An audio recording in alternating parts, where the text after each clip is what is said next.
Assalamualaikum warahmatullahi wabarakatuh. Saya Ulfi Ukhrawati, mahasiswa Magister Teknologi Pendidikan Universitas Ibnu Khaldun Bogor. Pada kesempatan ini, saya akan mempresentasikan salah satu materi dari mata kuliah Teknologi Kinerja Manusia yang dibimbing oleh Dr. Muhammad Givi F. Givia. Tema materi yang akan saya sampaikan pada kesempatan ini adalah pengembangan media pembelajaran dan mengelola pembelajaran yang efektif menggunakan model Azure.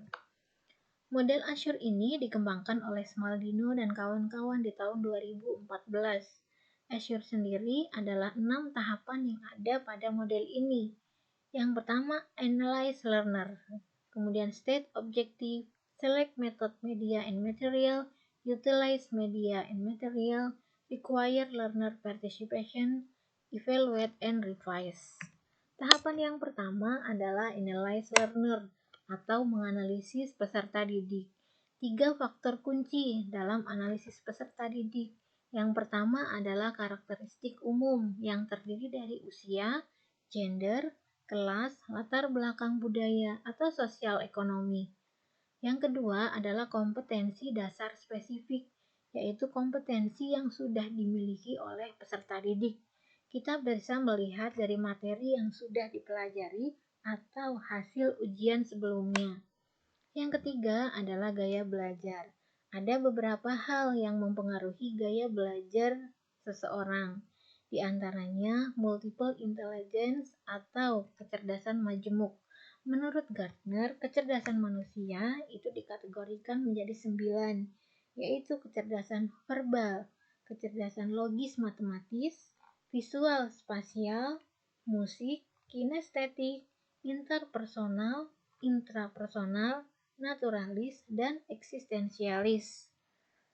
Kemudian ada modalitas belajar yang kita kenal dengan visual, auditori, dan kinestetik.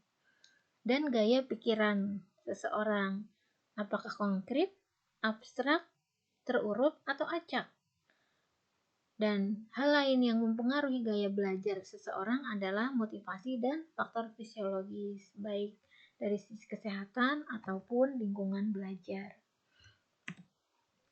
Tahapan yang kedua adalah state objektif atau menetapkan standar dan tujuan.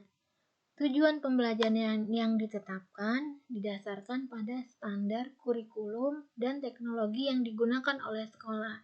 Bisa dari kurikulum nasional, internasional, atau kurikulum yang dikembangkan sendiri oleh sekolah. Nah, yang perlu diperhatikan bahwa tujuan belajar adalah apa yang akan dicapai peserta didik, bukan bagaimana cara materi ini diajarkan.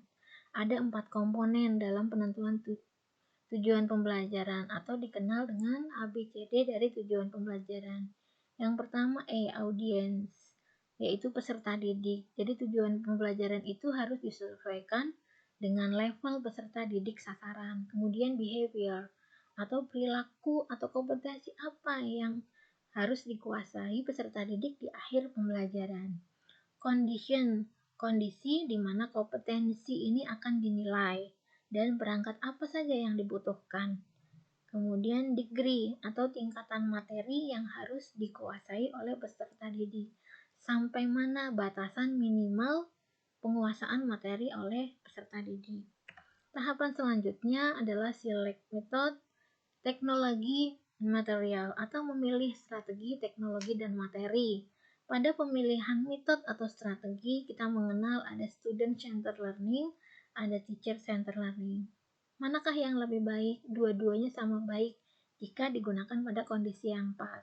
Banyak pilihan strategi ya, ada presentasi, demonstrasi, latihan dan praktek, tutorial, diskusi, belajar kooperatif, permainan, simulasi, penemuan, penyelesaian masalah, atau dengan melakukan proyek.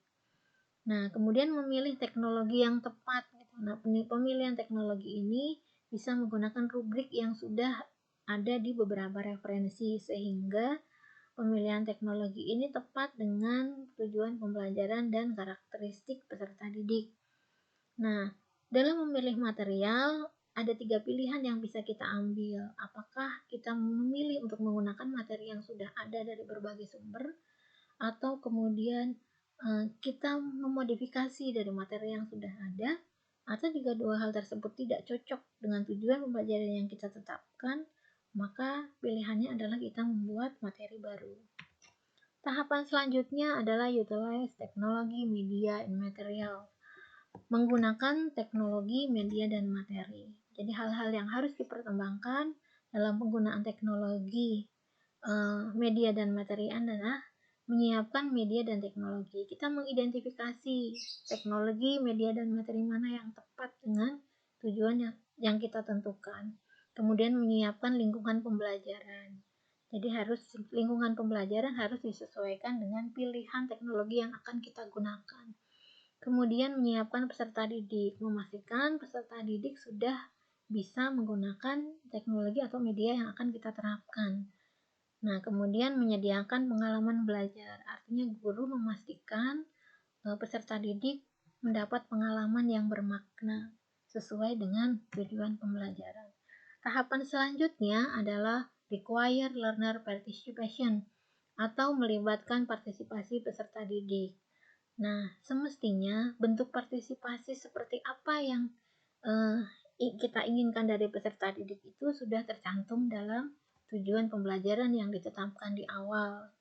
Nah, partisipasi ini bisa dilakukan langsung ataupun menggunakan media sesuai dengan beberapa fungsi media. Bisa untuk produktivitas, komunikasi, untuk penelitian, penyelesaian masalah, atau pengambilan keputusan. Atau guru juga bisa membuat media yang interaktif yang melibatkan partisipasi siswa dalam pembelajaran. Tahapan yang terakhir adalah evaluate and revise atau mengevaluasi dan merevisi. Dalam evaluasi ada 2 poin penting yang harus kita laksanakan. Yang pertama, evaluasi hasil belajar. Apakah peserta didik telah mencapai apa yang ditargetkan dalam tujuan pembelajaran? Banyak teknik yang bisa kita pilih. Ada tes lisan, tulisan, kemudian dengan membuat produk, proyek, atau portofolio. Dan kita juga bisa melakukan penilaian sikap. Nah, kemudian poin yang kedua adalah mengevaluasi strategi, teknologi, dan media. Apakah strategi pembelajaran telah berjalan secara efektif? Apakah teknologi dan media membantu siswa dalam mencapai tujuan? Kemudian membangkitkan minat siswa dalam pembelajaran? Atau apakah sudah mendukung partisipasi bermakna dari peserta didik? Nah, evaluasi ini bisa dilakukan oleh beberapa pihak, baik oleh ahli, teman sejawat, bahkan oleh peserta didik. Nah, kemudian langkah selanjutnya kita melihat data hasil penilaian dan evaluasi. Kemudian apakah data hasil evaluasi itu sudah sesuai dengan tujuan pembelajaran yang ditetapkan di awal. Kemudian kita mencatat perbedaannya dan itulah yang akan menjadi bahan acuan untuk melakukan perbaikan atau revisi. Demikian yang bisa saya sampaikan. Terima kasih. Assalamualaikum warahmatullahi wabarakatuh.